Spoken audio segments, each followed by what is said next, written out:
ओवैसी की तुलना कुत्ते से करके बीजेपी का बरबोला एमएलए बोला, घर से निकलना मुश्किल हो जाएगा। बिहार के बिस्फी से भाजपा विधायक हरिभूषण ठाकुर बचौल ने एआईएमआईएम पार्टी के मुखिया असदुद्दीन ओवैसी को लेकर विवादित बयान दिया है। हरिभूषण ने ओवैसी की तुलना भौंकने वाले कुत्ते से कर दी है। उन्होंने कहा कि यदि ओवैसी ने सीएम योगी और पीएम मोदी के खिलाफ जुबान पर लगाम नहीं लगाया तो उनका घर से निकलना मुश्किल हो जाएगा। दोस्तों, कुछ याद आया? नहीं? अरे यूएपीए की रेवड़ी याद है? मोदी सरकार के पूरे कार्यकाल में कितनों को सरकार के खिलाफ बोलने के कारण, कितनों को इनके कुकृत्यों के विरुद्ध बयान देने पर, नागरिकता कानून के विरोध करने पर, जनता के सामने इनके तुगलकी कानून की पोल खोलने पर, सरकार के जन विरोधी कानून की खिलाफत करने पर, शाहीनबाग में आंदोलन में इनके खिलाफ आवाज उठाने पर, भाषण देने पर, दिल्ली में दंगा भड़कने पर, कोई गलत या देश विरोधी गतिविधियों के ना होने के बावजूद इस कानून यूएपीए के तहत कितने युवाओं, सामाजिक कार्यकर्ताओं और छात्र नेताओं को, खास तौर पर मुसलमान युवाओं को इन्होंने अपना टारगेट बनाया, शिकार बनाया। हालांकि कोर्ट में अब एक एक करके सारे मामले धाराशायी होते जा रहे हैं और डांट भी पड़ रही है। और तो और सवालों के घेरे में खुद इनकी दिल्ली पुलिस आ चुकी है। बहरहाल साथियों, बिहार के बिस्फी से विधायक ने यह बयान दिया कि ओवैसी का घर से निकलना मुश्किल हो जाएगा और दूसरे ही दिन ओवैसी के दिल्ली स्थित आवास पर गुंडों ने हमला कर दिया। पर अब तक इस मामले में कोई भी यूएपीए की चर्चा नहीं। दोस्तों, इस मामले में एआईएमआईएम प्रमुख असदुद्दीन ओवैसी अपने घर पर हुए इस हमले पर क्या बोले? यही तो रेडिकलाइज्ड हो चुके हैं लोग और इनके रेडिकलाइजेशन की जिम्मेदारी बीजेपी सरकार पर आती है। तो यही तो हम बता रहे हैं कि एक सांसद के घर पर अगर इस तरह हमला होगा तो क्या मैसेज जा रहा है पूरे देश में, पूरे दुनिया में। साथियों, अब आप ही बताइए कि देश की जनता द्वारा चुने गए सांसद को कुत्ता से तुलना करना, उसका घर से निकलना मुश्किल हो जाएगा, ऐसी धमकी देना क्या इस देश के संविधान के खिलाफ नहीं है? क्या यह देश विरोधी भाषा नहीं है? क्या यह यूएपीए के तहत नहीं आ सकता? आना चाहिए पर नहीं आया, नहीं आएगा। याद है दिल्ली दंगा? उस वक्त कैसे सोनिया गांधी के एक पुराने भाषण को तोड़ मरोड़ कर उनके खिलाफ एफआईआर किया गया था। दिल्ली मीडिया द्वारा बताया जा रहा था कि सोनिया के इस बयान के कारण ही दंगा भड़का। साथियों, कायदे से अगर कार्रवाई होती तो दिल्ली पुलिस के कितने ही सिपाही आज नप गए होते। बीजेपी के कितने ही नेता प्रवेश वर्मा, अनुराग ठाकुर जैसे दंगाई आज सलाखों के पीछे होते।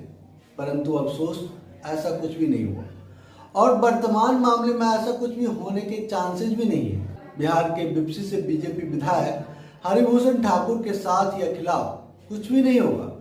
बहरहाल, अपने बयान को लेकर हमेशा सुर्खियों में रहने वाले बिहार के बिस्फी से विधायक हरिभूषण ठाकुर बचौल ने एआईएमआईएम पार्टी के मुखिया असदुद्दीन ओवैसी को लेकर विवादित बयान दिया है। उन्होंने ओवैसी की तुलना भौंकने वाले कुत्ते से की और उनको यूपी के मुख्यमंत्री योगी आदित्यनाथ और प्रधानमंत्री नरेंद्र मोदी के खिलाफ बयानबाजी बंद करने को कहा। उन्होंने कहा कि यदि ओवैसी ने बयानबाजी बंद नहीं की तो उनका घर से निकलना मुश्किल हो जाएगा।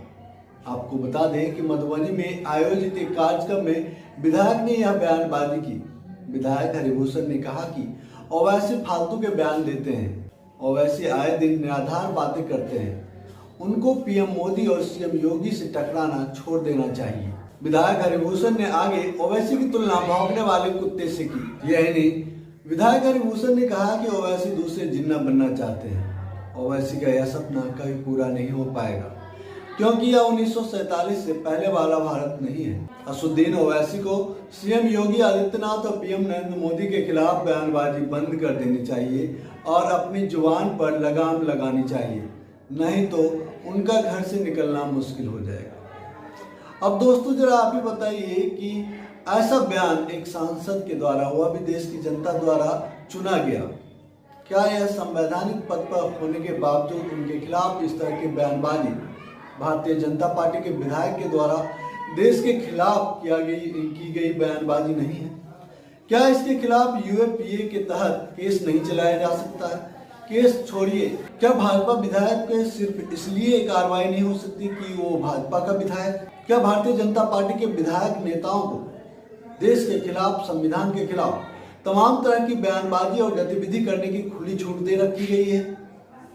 क्या सारे के सारे कानून सिर्फ और सिर्फ विपक्षी पार्टी के नेताओं, उनके विरोध में बोलने वाले लोगों, युवाओं, मुसलमानों के खिलाफ इस्तेमाल होंगी?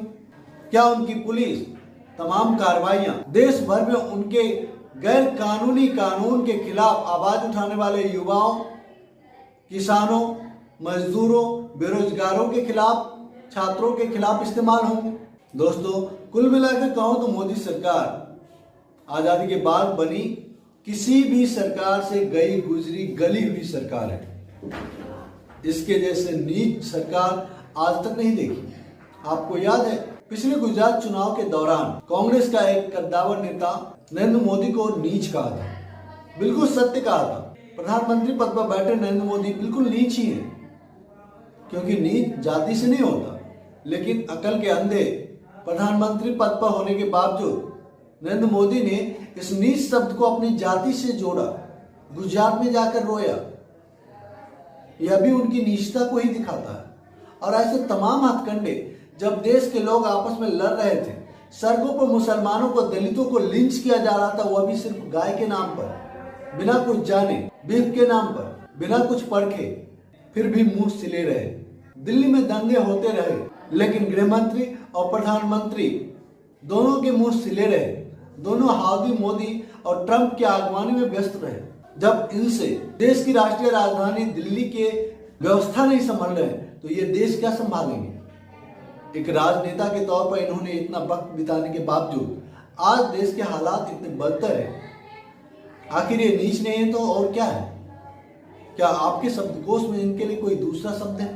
हमारे पास तो नहीं है। मुझे बताइए ना, इन्हें शर्म नहीं आती? इनके द्वारा की गई नोटबंदी में 100 से ज्यादा लोग मारे गए। जीएसटी के कारण हजारों नहीं लाखों लाख छोटे व्यापारी, मंझोले व्यापारी आत्महत्या करने को मजबूर हुए। इनके द्वारा गैर कानूनी कृषि कानून लागू करने के कारण सैकड़ों किसान मौत के घाट उतार लिए खुद से। इनके द्वारा कोरोना मिसमैनेजमेंट के कारण 30 से 40 लाख लोगों ने अपनी जान गंवा दी। यह व्यक्ति तब भावुक नहीं हुआ, तब शर्म महसूस नहीं किया, तब दुख महसूस नहीं किया। लेकिन पिछले दिनों जब इनका जन्मदिन था, जिसे देशवासियों ने बड़े जोर शोर से बेरोजगार दिवस के रूप में मनाया, और कुछ जगहों पर इनके छुटभइये नेताओं ने इनके जन्मदिन के अवसर पर जम के ढोल ताशे बजाए, नगारे बजाए, पर प्रधानमंत्री ने इस बात को नहीं कहा।